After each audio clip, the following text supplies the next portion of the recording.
세상을 사는 사람들에게 의식주는 당면한 아주 중요한 현실 문제입니다. 하루 세 끼 식사와 입어야 할 의복, 거주할 집은 생명과 직결되고 삶의 터전에서 중요한 부분들입니다. 먹지 않으면 생명을 유지할 수가 없고, 입지 않으면 정상적인 사회생활 할 수가 없으며, 거처할 집이 없다면 떠돌이 인생을 살아갈 수밖에 없습니다. 현대인들은 의식주를 위해 대단히 큰 관심을 기울이며 의식주를 위해서 아침부터 잠자리에 드는 그 순간까지 많은 수고를 기울이게 됩니다. 그럼에도 가는 세월이 너무 야속하고 서서히 늙어가는 자신의 모습을 받아들이기가 힘들어도 이내 받아들이고 인생이 참 무상하다는 것을 느끼며 고백할 수밖에 없습니다. 나이가 들면서 주변 사람 한 사람이 요양원으로 실려가고, 또 어떤 친구는 인생에 뭐가 그렇게 급한지 아주 이른 나이에 세상을 떠나기도 합니다. 이러한 현상 속에서 하루하루 조심스럽게 세상을 살아가며 한 가지 마지막 소원이 있다면 고통 없이 편안히 죽는 것이 소원인 것이 세상을 살아가는 사람들의 소원입니다.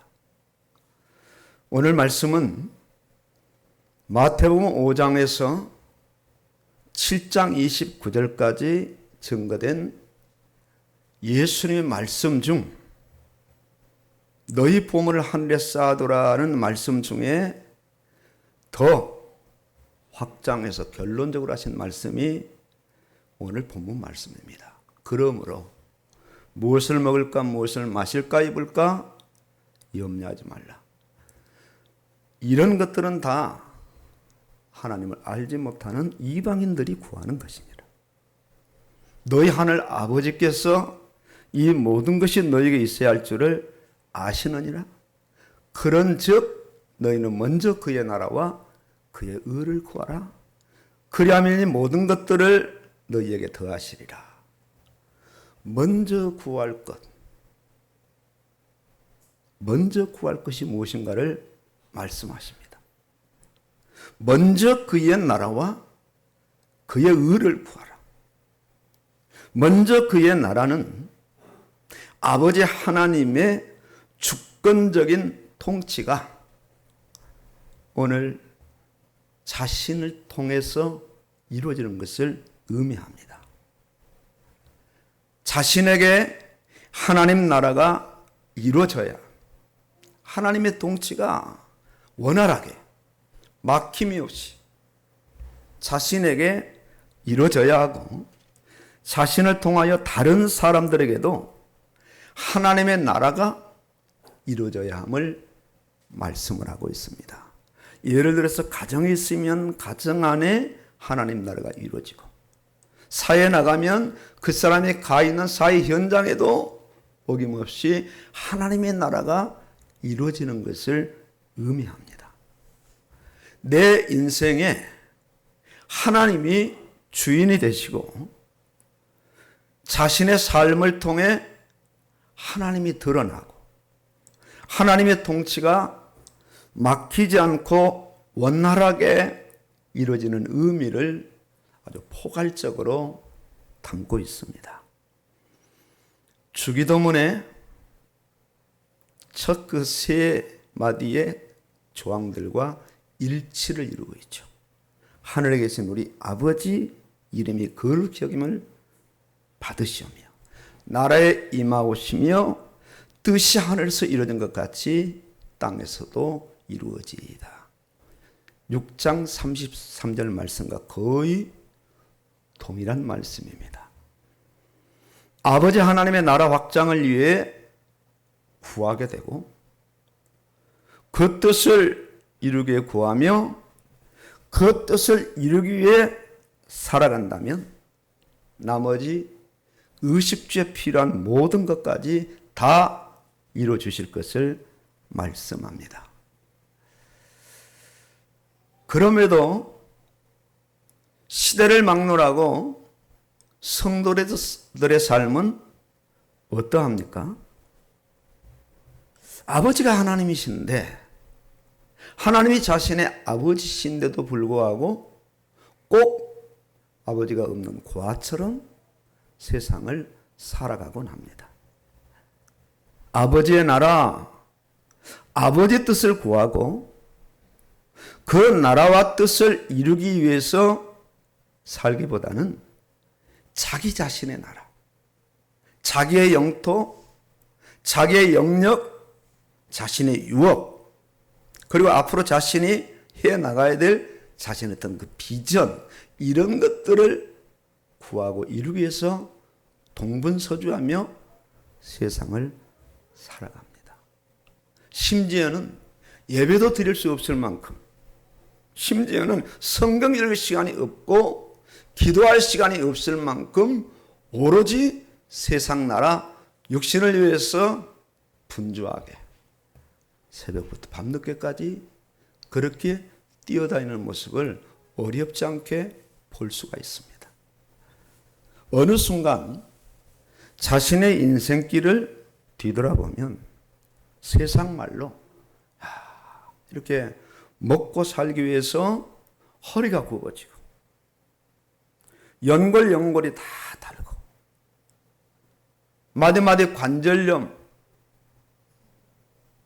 허리 협착증, 더 나아가 디스크까지 온몸이 성한 데가 없습니다. 혹자가 말하기를 그 육신을 진단해 보면 이분이 아직까지 인생을 어떻게 살았는가가 그 육신에 정확하게 나타난다고 합니다. 이분은 참 험하게 육체 노동을 하신 분이구나. 이분은 앉아서 오랜 동안 사물을 봤구나. 정확하게 육체에 나타난다고 합니다.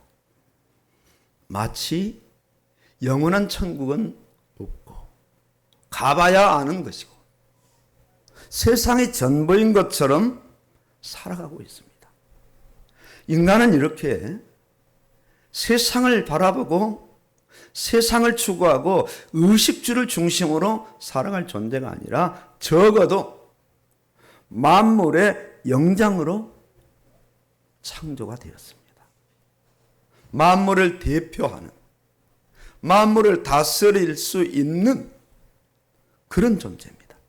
이런 인간이기에 의식주를 위해 염려하는 것은 인간의 신분에 어울리지 않습니다. 안 맞는 옷을 입은 것처럼, 몸에 맞지 않은 음식을 먹은 것처럼 어울리지 않습니다. 모양새가 나지 않는다는 거죠.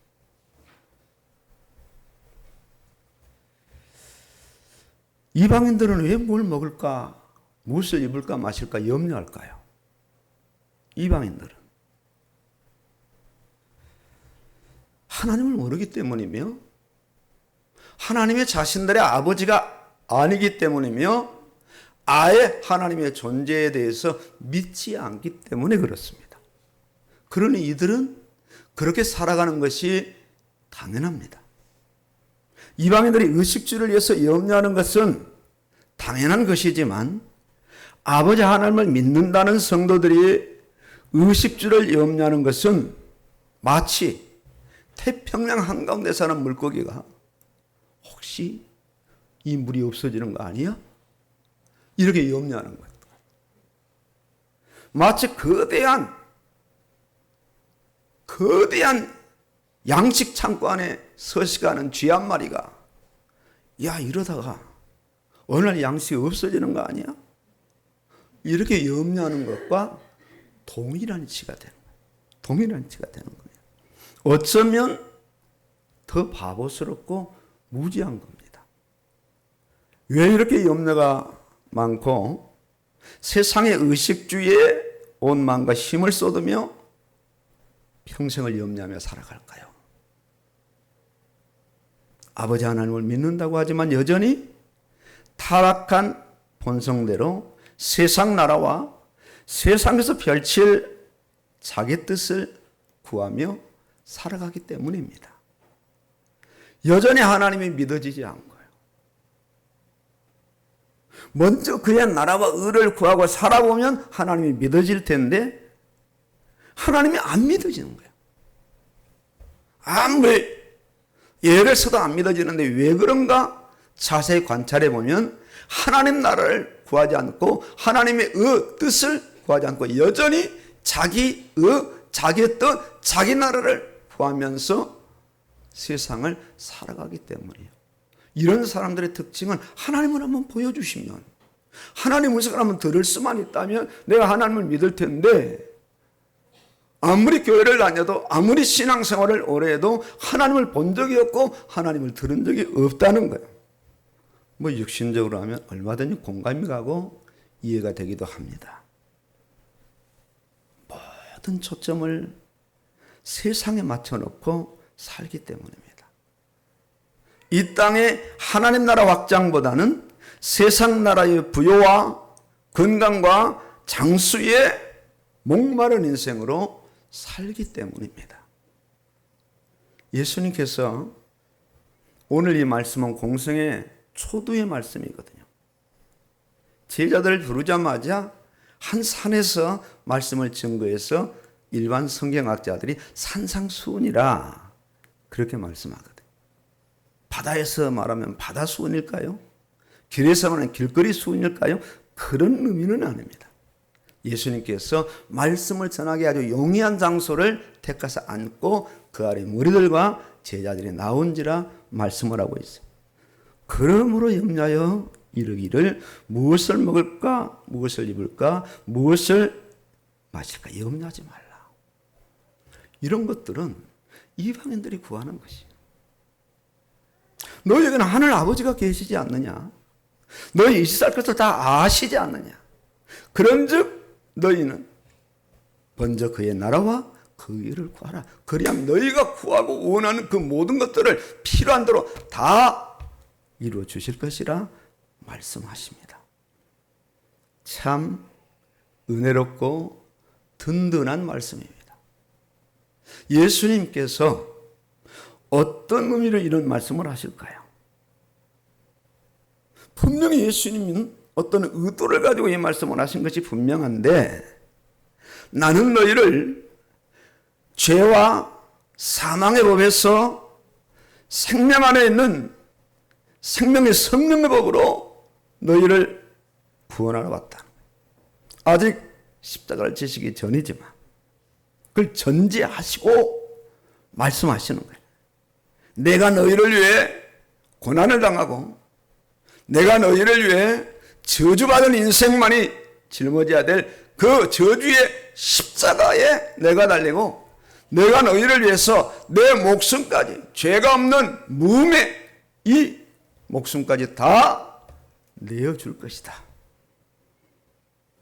그런 너희를, 그렇게 해서 구원한 너희를 의식주에 허덕이도록 세상에 그냥 방치하겠느냐. 들풀을 봐라, 백합화를 봐라, 공중의 나늘새를 봐라. 하나님의 이방인들까지, 하나님을 대적하는 이방인들까지 내가 먹이고 입히지 않느냐. 하물며 너희를 가보냐. 믿음이 작은 자들, 믿음이 작은 자들. 예수님은 하늘 영광을 다 비워놓으시고 죄가 많은 죄인들을 만나고 죄가 많은 죄인들을 건져내고 살리시기 위해서 이 땅에 오신 분이셔요. 자기 목숨까지 다 내어주신 분이 무엇이 아까우며 무슨 이유가 있어서 너희를 가난하고 헐벗고 매일같이 먹을 것, 입을 것, 마실 것, 거처할 집 걱정하면서 세상을 살아가도록 그렇게 내버려 두겠느냐. 너희는 의식주나 구하고 살 존재가 아니다. 아니다. 너희는 집이나 구하고 좀 더 안락하고 평안하게 세상 삶을 위해서 애쓸 그런 존재가 아니다. 아니다. 너희 아버지가 누군지 아느냐?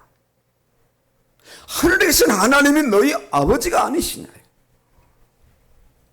너희는 이 땅에 이루어질 하나님의 나라의 의미를 도대체 아느냐?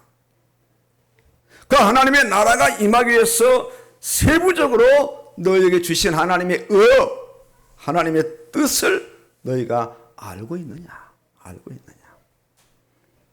너희는 하나님 나라 확장을 위해 그의 뜻을 위해서 쓰임받아야 될 사람들이며 너희 이 땅에서 그 고귀한 뜻을 이루고 살아가야 될 그런 하나님 나라의 백성들이다. 그런 의미로 지금 예수님께서 전제하시고 제자들에게, 무리들에게 말씀하고 계시는 겁니다. 예수님은 마태복음 5장에서 7장까지 그야말로 아주 중요한 의미를 말씀하시죠. 황금유리라 할 만큼 아주 구원받은 인생들이 붙잡아야 될, 놓쳐서는 안 되는 중요한 의미를 말씀하시는데요. 5장에서는 복의 주제가 되시는 예수님의 속성을 8가지 복을 통하여 먼저 말씀하시고, 예수님과 율법의 연관해서 말씀하시되 나는 율법을 폐하러 오지 아니하고 율법을 1.1회까지 다 이룰 것이라고 예수님 말씀하셔요. 6장에서는 구제는 어떻게 하고 기도는 어떻게 할 것인가, 금식은 어떻게 할 것인가, 그렇게 말씀하시면서 너희 보물을 땅에 쌓지 말고 하늘에 쌓으라시면서 의식주 문제를 거론하고 지금 좀 더 깊은 의미로 나가시는 거예요. 왜? 지금 앉아있는 무리들, 제자들마저도 이 의식주 문제가 가장 당면한 시급한 문제였거든요. 이를 예수님이 아시고 의식주 문제를 거론하시면서 염려하지 말라. 의식주를 염려할 그런 이방인 같은 너희가 아니라 먼저 그의 나라와 그의 의를 구하라시며 죄인들의 신분을 어디까지 올려주시느냐? 하나님의 자녀의 신분으로 존경해 보릅니다. 아버지가 하나님이 아니냐 이거예요. 너희는 하나님의 자녀가 아니냐.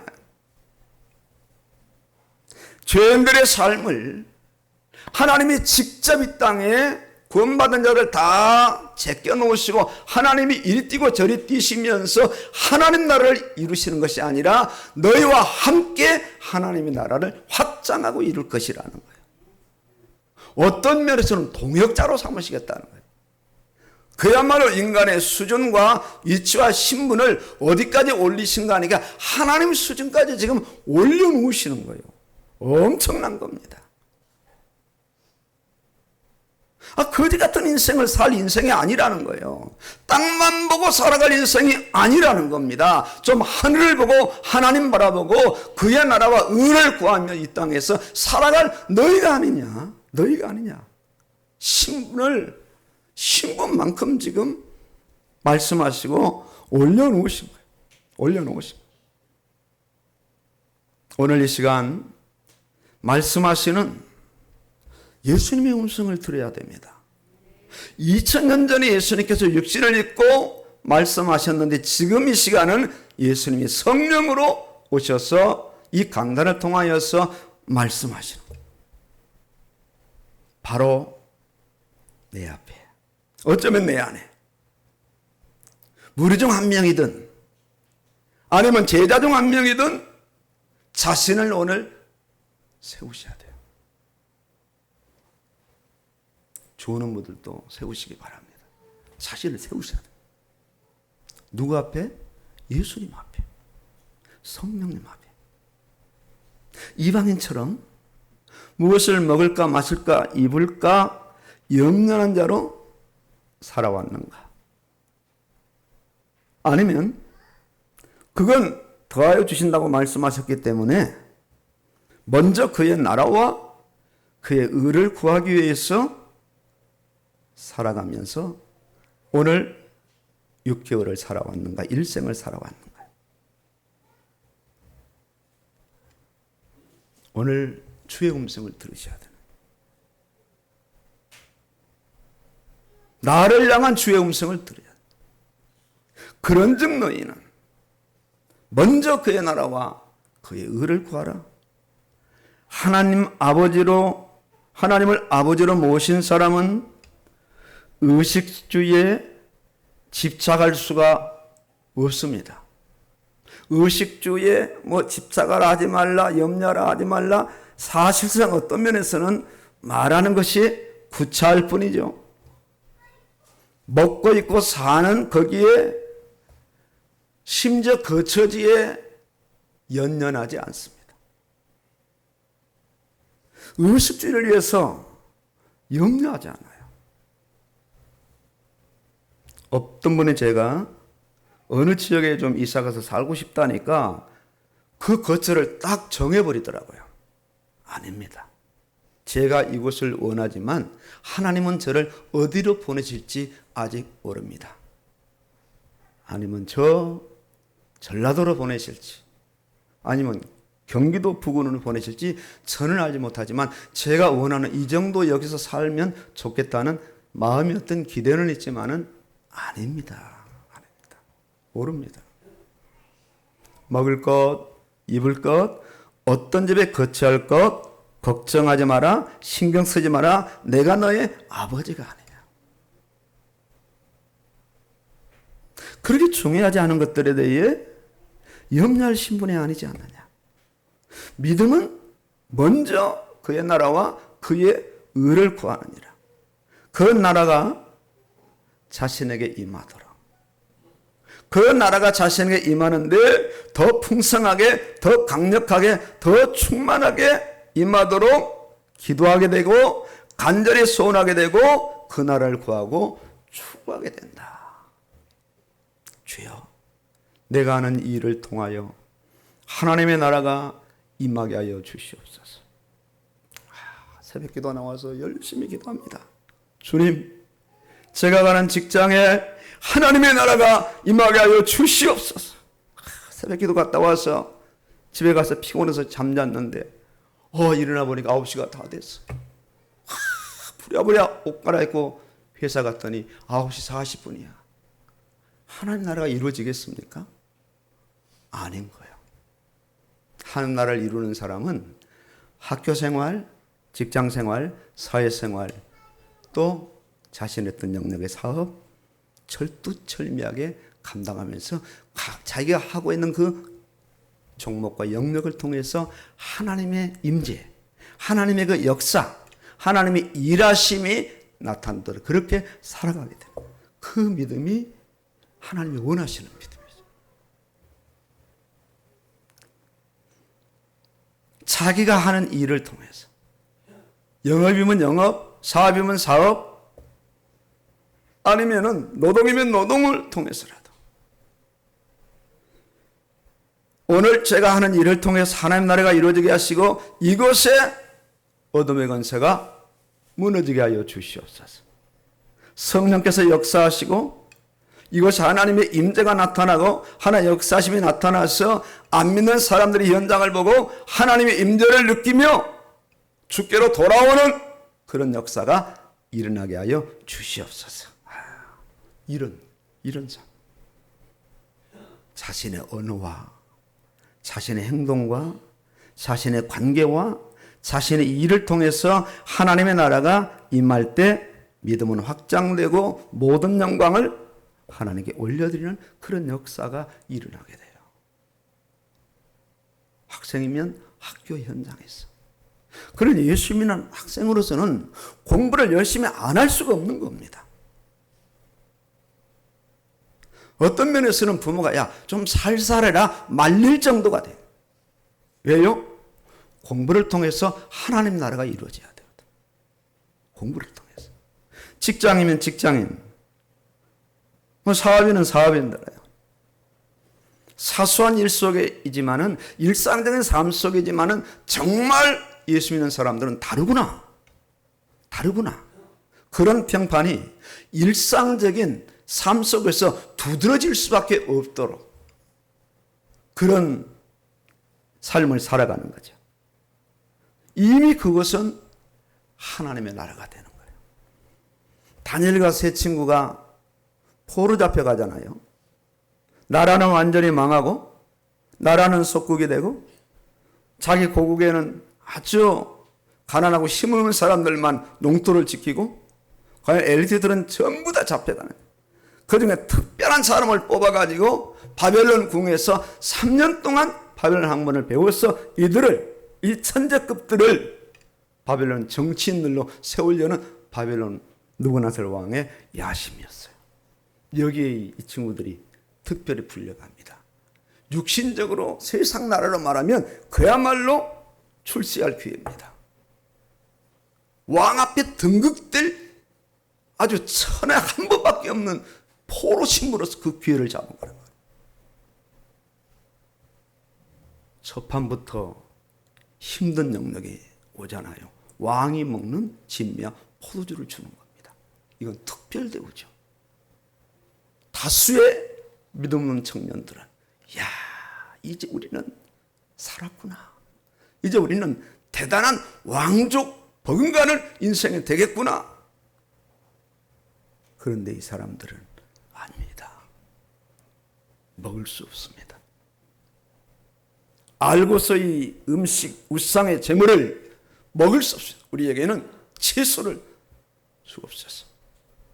내 목이 달아난다. 그렇다면 열흘만 시험해 보시고 그 후에 한번 말합시다. 황관장이 하나님 은혜를 주셔서 허락하게 되고 열흘 동안 시험한 결과 왕의 진미와 포도주를 먹는 청년들보다 훨씬 더 윤택한, 기름진, 아주 생기발랄한, 왜? 그들 안에 이미 하나님 나라가 임했고 그들의 이 억압된 삶을 통해서 바벨론 궁에 하나님의 살아계심의 역사가 황관장과 그 많은 사람들에게 나타나는 그 일이에요. 계속 나가잖아요. 우상 앞에 절해야 되는 그런 사건 계속 나가잖아요. 기도하는 것을 막고자 하는 대신대로는 영모 사자굴에 들어가야 되는 그때마다 믿음을 지키고 그곳에 하나님 나라가 다니라. 네가 섬기는 하나님이 너를 사자에서 건지게 능하셨느냐. 왕이야. 엄청난 왕이 알고 있는 겁니다. 항상 섬기는 내 하나님이 너를 사자에서 건지게 능하셨느냐. 왕이여 만세술 없었어. 하나님이 천사를 보내 사자로서 저를 건져내셨다. 사자가 감히 물어뜯지 못하도록. 와, 하나님 원수들이 그 처자까지 다 사자의 밥이 되는 어마어마한 역사가 일어나죠. 바로 이와 같은 크고 작은 상황 속에서 이렇게 구하고 나갈 때 나머지 모든 것은 더하여지는 그런 어마어마한 역사가 일어나게 돼요. 이 역사를 보면서 한 단계 믿음이 성장하게 되죠. 현재를 살고 있는 성도라면 평범한 일상 속에서 하나님의 나라를 구하고 구한 하나님의 나라가 자기 영역 안에서 일어남을 보아야 돼요. 한 주간 동안에도 보아야 돼요. 쓰레기 하나 줍고 질서 하나 지키고 공손한 말 한마디도 하나님 나라와 연관해서 하게 되면 반드시 하나님의 나라가 그곳에 실현되게 되어 있어요. 야, 저 아가씨는 왜 이렇게 예쁠까? 왜 이렇게 공손할까? 왜 이렇게 정결할까? 알고 보니까 예수 믿는 아가씨야. 그렇구나. 예수 믿는 청년들을 봐도 처녀를 봐도 아저씨를 봐도 아주머니를 봐도 다른 겁니다. 그건 세상이 서서히 하나님의 임재를 인식하면서 예수 믿는 사람들을 이력서에서 벌써 보고 환호하기 시작하는 이런 역사가 일어나는 거예요. 하나님의 나라가 임하는 거예요. 하나님의 나라가. 반드시 하나님의 나라가 그곳에 실현돼야 돼요. 이렇게 먼저 하나님 나라를 구하고 뜻을 구하면 의식주의 문제는 염려나 걱정하지 않아도 자연스럽게 따라오는 놀라운 역사를 체험할 수밖에 없어요.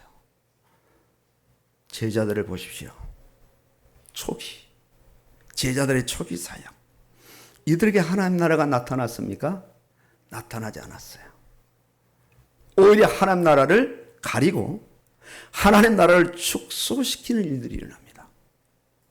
아니, 계속 불 속에도 넘어지는 아이를 예수님이 제자들이 뭘 좀 할 줄 알고 그 아버지가 데려갔는데 귀신을 제압하지 못해. 우리 사단이 오히려 확산되고 더 심각해지는 일이 벌어지죠. 그때 예수님 뭐라고 말씀하니까 믿음이 없는 자들아. 믿음이 없는 자들아. 3년이라는 양육기간이 끝났는데도 별로 달라지지 않았어. 그러나 예수님은 낙심하지 않습니다. 그러면서 하나님의 나라가 이들을 통해서 나타날 것을 믿고 예수님이 인내하시면서 기다리셨어요. 제자 중 한 사람이 가룟유다는 급기야 예수님을 팔아버리고 앞장서 예수님을 따라간다는 수제자 중에 수제자 베드로는 예수님 면전에서 계집아에게 3번씩이나 예수님을 모른다고 저주하며 맹세하며 부인했고 예수님 부활했다는 소식이 여기저기 들리지만 도마는 믿음이 좋은 양 예수님의 그 손목에 못자국 창에 허리에 창자국을 만져보지 않고서 나는 예수님 부활을 믿을 수 없다. 이렇게 나간 거예요. 도무지 하나님 나라가 이루어질 수 없는 것처럼 보였죠.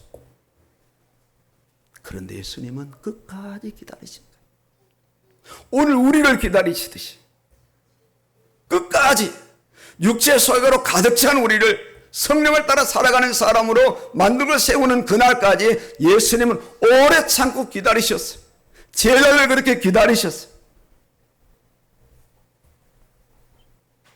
십자가 죽으시고 부활하시고 승천하시고 성령이 임하셨을 때 제자들은 전혀 다른 사람으로 바뀌어졌어요. 드디어 제자들을 통하여 하나님 나라가 이루어지고 하나님의 뜻이 성취되기 시작했어요.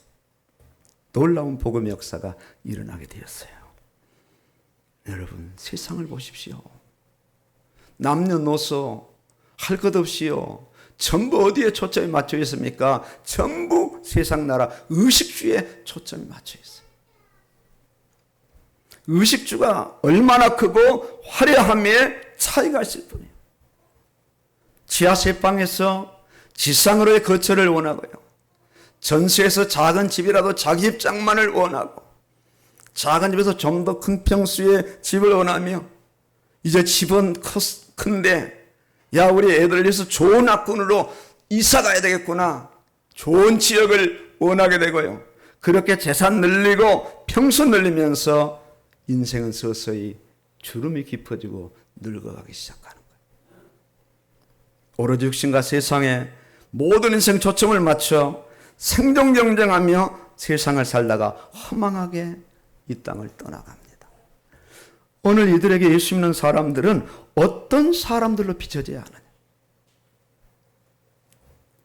자신들과 전혀 다를 바 없는 그저 세상과 의식주에 사로잡힌 그런 사람들이라면 하나님 나라가 이루어지는 복음 전도는 요원하기만 할 뿐이에요. 결단코 일어날 수가 없어요. 오히려 전도문을 막게 되죠. 나는 저 사람 때문에, 나는 예수 믿는 사람들 때문에 예수 안 믿어 교회 안 가. 이런 불상사가 한국교회에 만연된 것처럼 그런 현상들이 나타날 수밖에 없어요.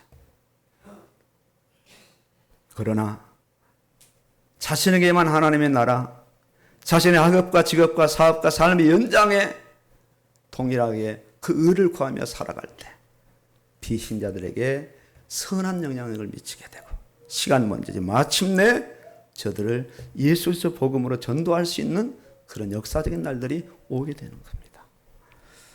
오늘 이 본문의 말씀은 구원받은 성도, 오늘 나 자신에게 어떤 의미를 주나요? 마태복음 6장 33절 이 말씀. 그런즉 너희는 먼저 그의 나라와 그의 의를 구하라. 이 말씀이 우리 인생의 요절이 돼야 돼요. 가장 중요한 성경 구절이 되셔야 돼요. 오늘 말씀은 구원받은 성도들에게 66권 말씀을 한 문장으로 요약하는 말씀 중의 말씀이 되죠. 구원받은 성도란 어떤 사람들인가? 먼저 그의 나라와 먼저 그의 의를 구하는 사람들이에요.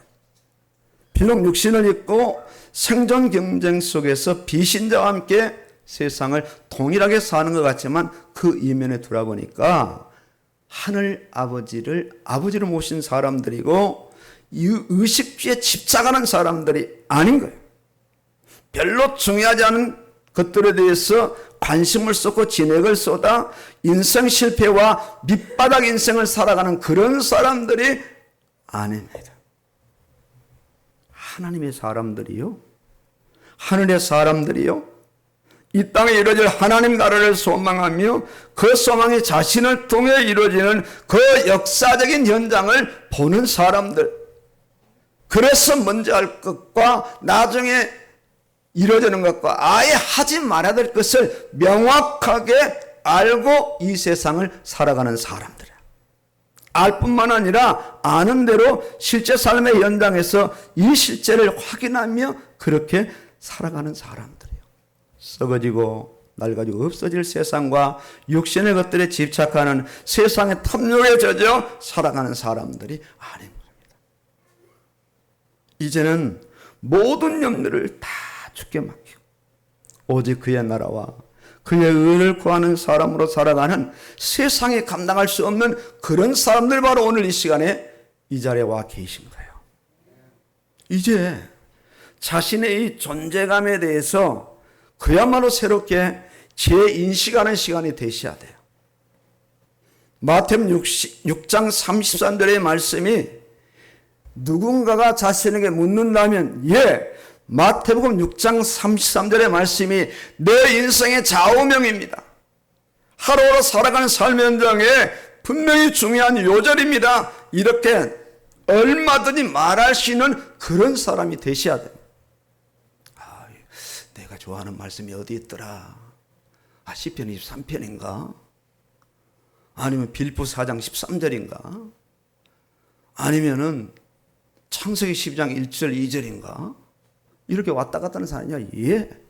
제가 지금 가장 중요한 말씀은 마태복음 6장 33절 말씀입니다. 이렇게 자신 있게 말할 수 있는 그런 사람들, 그런 사람이 되셔야 되는 거예요.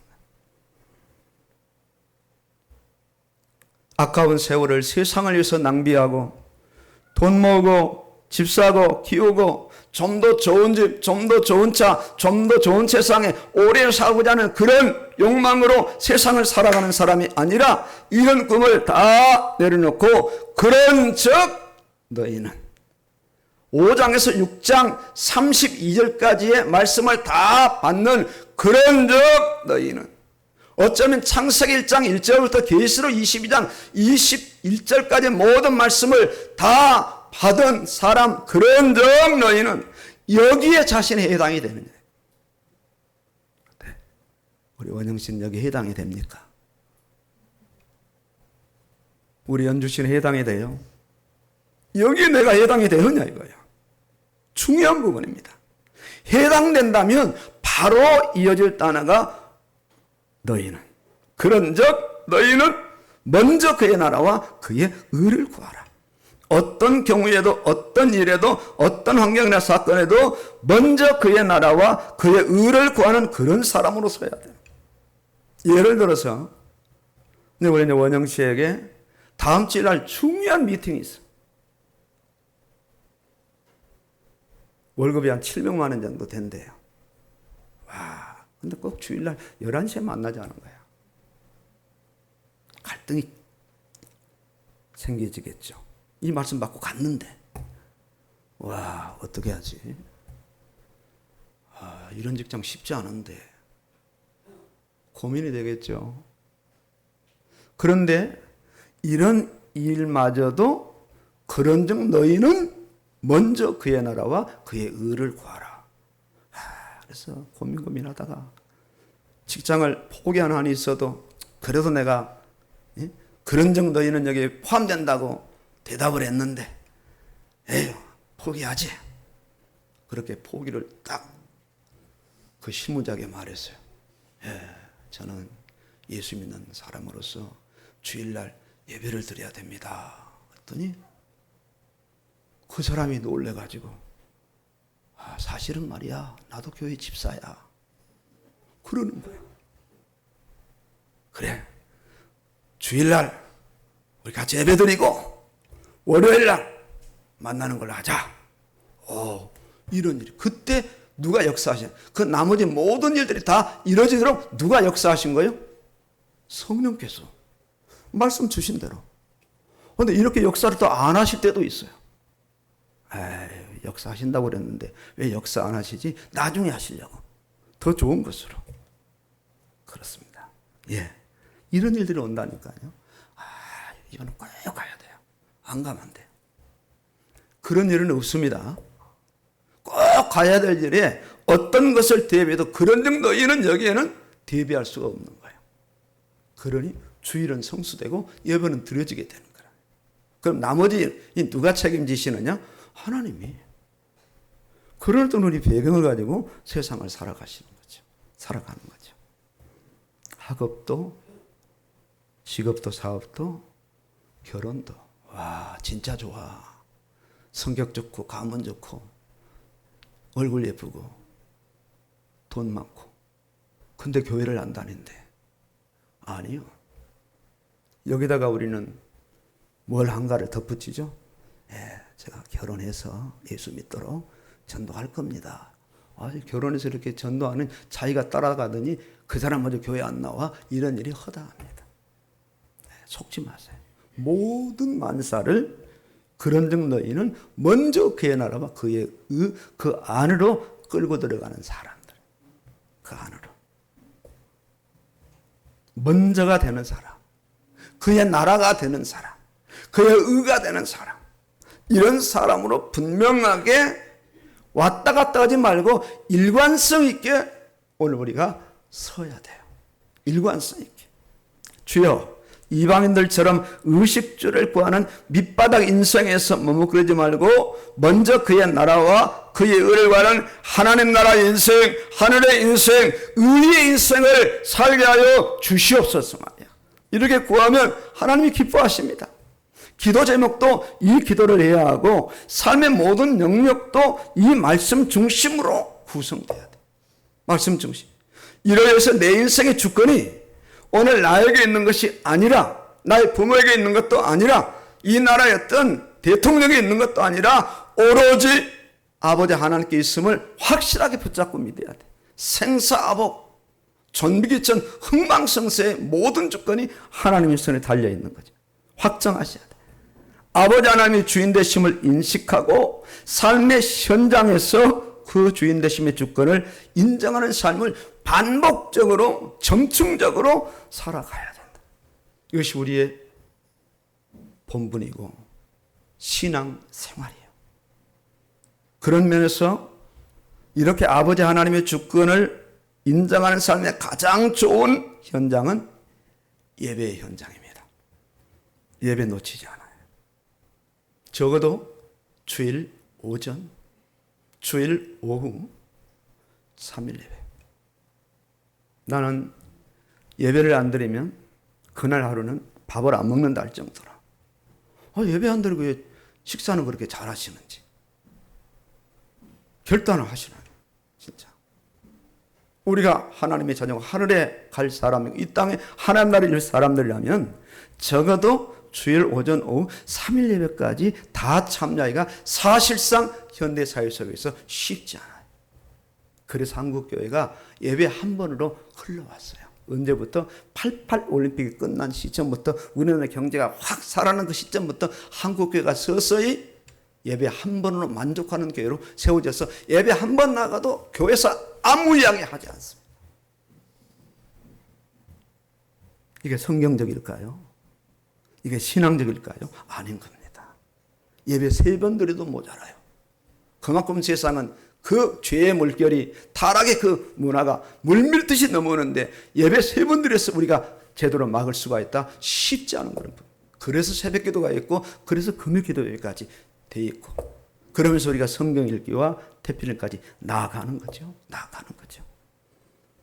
예배를 양보하지 않는 그런 예배자, 결정적인 문제가 왔을 때에 예배를 양보하지 않은 그런 예배자가 될 때 먼저 그의 나라 의를 구하는 중요한 발판이 딱 세워진 거예요. 만세반석 발판이 세워지는 거예요. 이것이 기본 중에 기본, 기초 중에 기초, 반석 중에 반석이 됩니다. 드디어 회복이 될 때 먼저 그의 나라와 그의 의를 구하는 실제 믿음이 형성돼서 삶의 연장에 나아가게 되는 거예요. 예배를 드릴 때 세상의 어떤 조건과 바꾸지 않는 타협하지 않는 그런 예배가 될 때 먼저 하나님 나라와 의를 구하러 가는 인생길에 믿음의 가속도가 붙게 되는 거예요. 먼저 하나님 나라를 구하는 능력이 회복되며 먼저 그 의를 향하는 삶이 회복되는 겁니다. 승리하시기를 주의 이름으로 축원합니다. 아멘입니다.